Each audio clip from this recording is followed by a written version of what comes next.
15 seconds and counting. And here we go.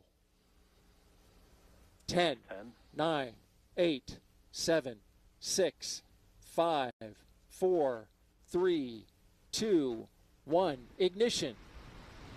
And liftoff. Liftoff of Falcon Heavy with Europa Clipper, unveiling the mysteries of an enormous ocean lurking beneath the icy crust of Jupiter's moon, Europa. Engine chamber pressures are nominal. See that the chamber pressures are nominal as we hear. All 27 Merlin engines look great. Rocket beginning to roll. Putting down 5.1 million pounds of thrust.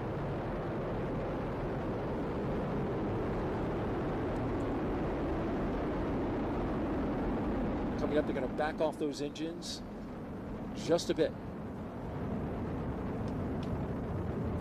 So we get ready to head into max Power Q. and telemetry nominal. We hear that power and telemetry on the vehicle are good there. Everything's looking really Falcon well. Heavy is supersonic. They have reduced power in the center core to get through max Q, maximum dynamic pressure on the launch vehicle. As we approach that, the two side boosters at full throttle. A beautiful shot there as our camera team Max Q. locking into the rocket on a clear blue sky. The view from the booster cam back down on Earth. And there we heard the call for max Q. The vehicle is passing through maximum dynamic pressure. Next thing up in about 2 minutes will be booster engine cutoff, where we see the two side booster engines, all 18, shut down and get ready for booster separation. But the vehicle is performing very well. Looking at all the telemetry that we have, power and trajectory are nominal. We've been flying for just under 2 minutes so far. Everything looking good.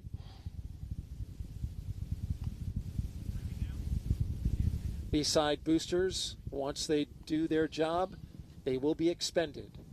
If you're familiar with the Falcon Heavy, you know that they bring the boosters back on certain launches, but not on this one, because all of the performance is needed to push Europa Clipper into its proper orbit. Things continue to look good as the vehicle heads down its ascent phase here. All telemetry is looking very nominal for this flight this morning. Falcon Heavy is performing very well.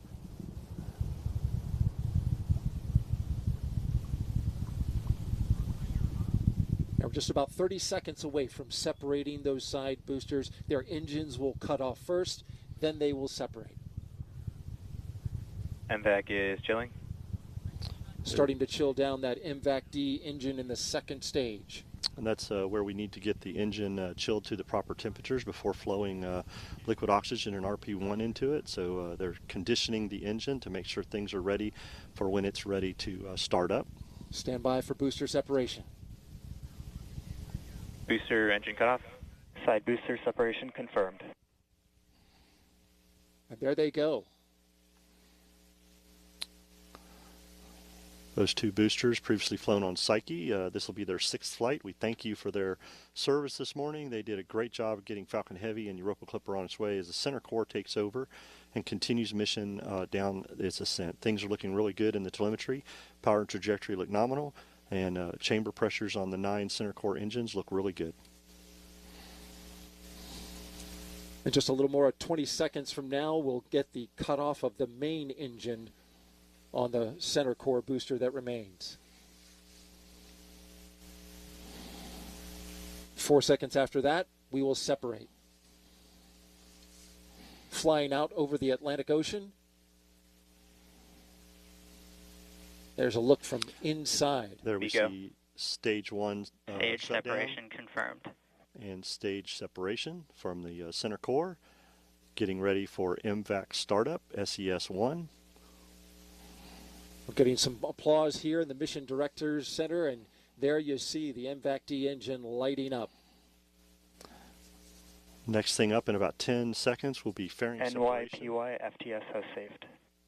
And the fairing has protected Europa Clipper on its ascent up into space, but once we get into space, we don't need that fairing anymore. Fairing separation confirmed. fairing has separated, and those will be recovered, Daryl, by SpaceX's own recovery ship, Go Cosmos. And there you see them falling away into space. That is the only part of this rocket that will be recovered. The glow of the MVAC-D engine as it performs its first burn here. This is about a 3-minute and 47-second burn.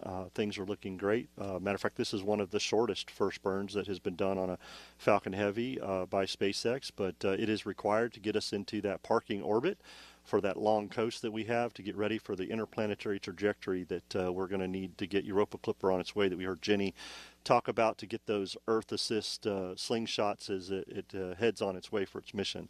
So things looking really good this morning with the performance of the Falcon Heavy. MVAC is performing well, and everything looks good thus far in today's mission.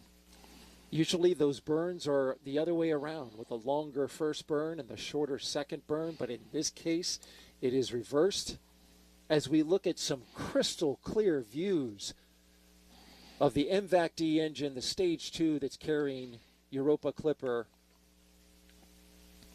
orbital light is shining both on the spacecraft, the second stage, and on planet Earth. Center core FPSO saved. There we've heard that the flight termination system on the center core has been saved as it heads back to splash down. Things are looking good. I can tell you, Daryl, we had a beautiful weather day for launch, and as we're looking at MVAC flying in space with Europa Clipper, it is such a gorgeous view with Earth behind it, and so we could not have had a better day for a mission launch today. No doubt about it, Mick. It was simply gorgeous. We had a hurricane a week ago, but after that pushed out, it brought us in its wake near perfect weather for launch. And now we're into space, dealing with the harsh conditions up there. Stage 2 FTS is saved. Stage 2 has made its way into space far enough away for us to be able to safe the flight termination system from a safety perspective. We're about a minute away from second stage engine cutoff as we'll see the MVAC-D shut down and get ready for a long coast, getting Europa Clipper into that parking orbit and on its way for the next firing that we will have, the second stage, number 2, to get it into that interplanetary transfer orbit that we need to get Europa Clipper started. So things looking very well this morning. We're about 30 seconds from that stage engine cutoff, which we refer to as SECO 1. That's right. We'll get into that. Guidance. Get into that coast phase. These views brought to you, of course, by ground stations across the track that are pulling in the high resolution